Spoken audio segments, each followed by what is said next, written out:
आपको लग रहा है कि जो इमरान खान साहब की तरफ से उनका ये जो कहना है कि जो चीफ इलेक्शन कमिश्नर है वो इस्तीफ़ा दे दें, उनका मुतालबा जो है ये जायज़ है?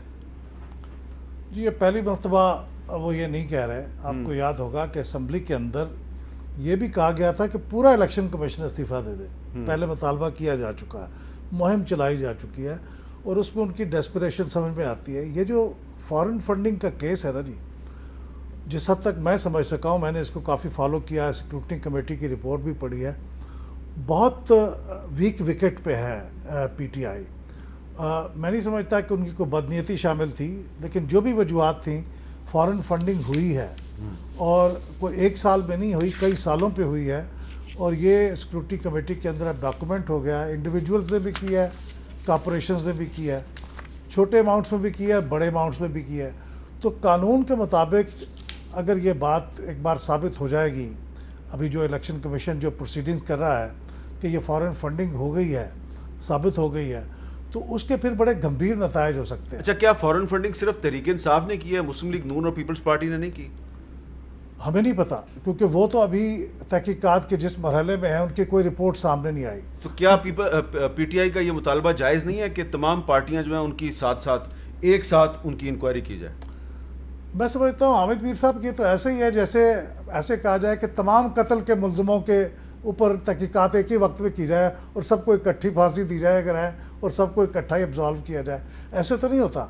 जिसकी शिकायत पहले आती है, जिसके ऊपर तहकीकात पहले शुरू होती है, आपने देखा है ये 2014 का केस चल रहा है, 8 साल हो गए हैं, वो इसको हुए हैं 5 साल। तो उसके ऊपर ये लंबी लंबी एडजस्टमेंट्स भी ले लेते हैं, फिर कोर्ट में भी चले जाते हैं, तो ये उसको टाइम लगेगा। मैं इस बात का तो हामी हूँ कि ये तमाम सियासी जमातों के अकाउंट्स जो है, इसका बाकायदा जायज़ा इलेक्शन कमीशन को लेते रहना चाहिए और इसकी जो भी किसी को खामी निकले उसको उसी वक्त उसके ऊपर एक्शन होना चाहिए। 8 साल का इंतज़ार नहीं होना चाहिए। लेकिन ये मुतालबा के एक ही वक्त में सब हों, ये बिल्कुल मैं समझता हूँ कि अनफेयर बात है। अच्छा अहमद अवैस साहब, आज जो इमरान खान साहब ने मुतालबा किया है कि चीफ इलेक्शन कमिश्नर इस्तीफ़ा दे दें, वो कह रहे हैं ये नून लीग का एजेंट है।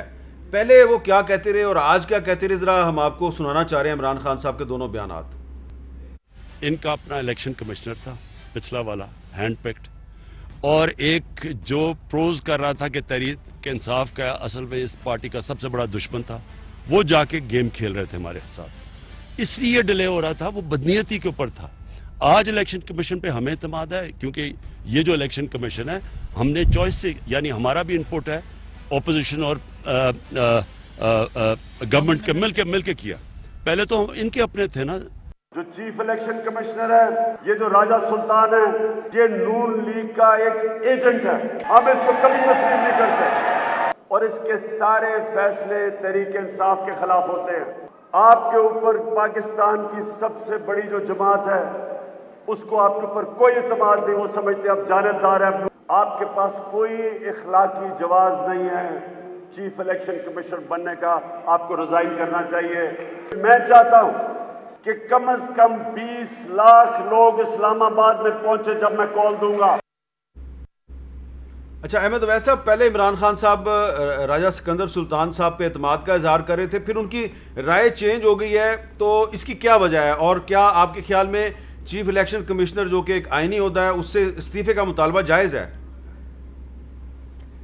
एक बात पहली जो आपने की है ना, उसका जवाब में तो मैं इतना कहूँगा कि, और ये चीज़ मेरे ख्याल में बारहा और भी बहुत सारे शवाहिद हैं जिसके मुताबिक ये कहा जा सकता है कि इमरान खान साहब में एक बात की कमी ज़रूर है कि वो मर्दम शनास नहीं है। अच्छा। और दूसरी बात ये है कि ये इस वक्त क्योंकि वो अपने आप को विक्टिमाइज समझते हैं और जिस तरीके से ये सारा सिलसिला हुआ और वो अपोजिशन का एक अब रोल प्ले कर रहे हैं और वो मास मूवमेंट के ऊपर वो चल पड़े हैं और उनके मास पुलर भी हैं बहुत ज़्यादा, तो ऐसी सूरत के अंदर बहुत ज़्यादा एहतियात की ज़रूरत होती है। कोई भी पब्लिक ऑफिस होल्डर जो हुआ, जैसे चीफ इलेक्शन कमिश्नर है, यहाँ पर जो उसकी अब माजी में भूल जाएं कि कैसे हुआ, किसने अपॉइंट किया, कैसे नहीं किया। अब जो डायनेमिक्स जब डेवलप होते हैं तो उनके मुताबिक आपको नई कहते हैं ना कि one who manages change survives. लिहाजा जो सिचुएशन क्रिएट हो गई है उसके लिए आपको अपना रवैया बदलना पड़ता है, आपको एक नया हिकमत अमली जो है वो अपनानी पड़ती है, जिसमें अपने आप को महफूज रखें कि कोई आपके ऊपर उंगली उठा ना सके।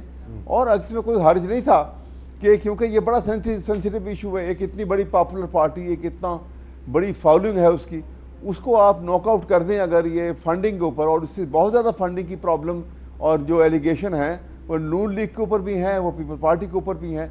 खुदा करे कि सारे क्लियर हो जाएं, इसमें कोई बुरी बात नहीं है कि इल्ज़ामात लगे हैं और उसके बाद वो क्लियर हो जाएं। ये एहतियात जो है ना ये बड़ी ज़रूरी होती है, और ये एहतियात क्योंकि शायद नहीं बरती गई, लिहाजा इस वक्त ये प्रॉब्लम जो है ये एक ख़तरनाक सूरत इख्तियार कर गई है।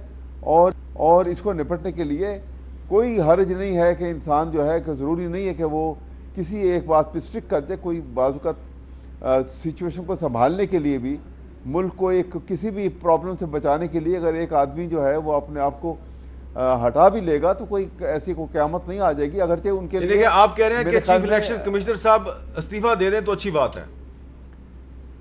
लेकिन ये मैं अगली बात कह रहा हूँ कि ये वो इस्तीफा दे दें, इस मामले से तो निकल जाएंगे, लेकिन उसके बाद जो तरीक़ेकार है नए चीफ इलेक्शन कमिश्नर का, वहाँ पे इनकी तो पार्टी का कोई आदमी मौजूद नहीं है, वो फिर लामहल्ला वो एक नई सूरत हाल पैदा होगी।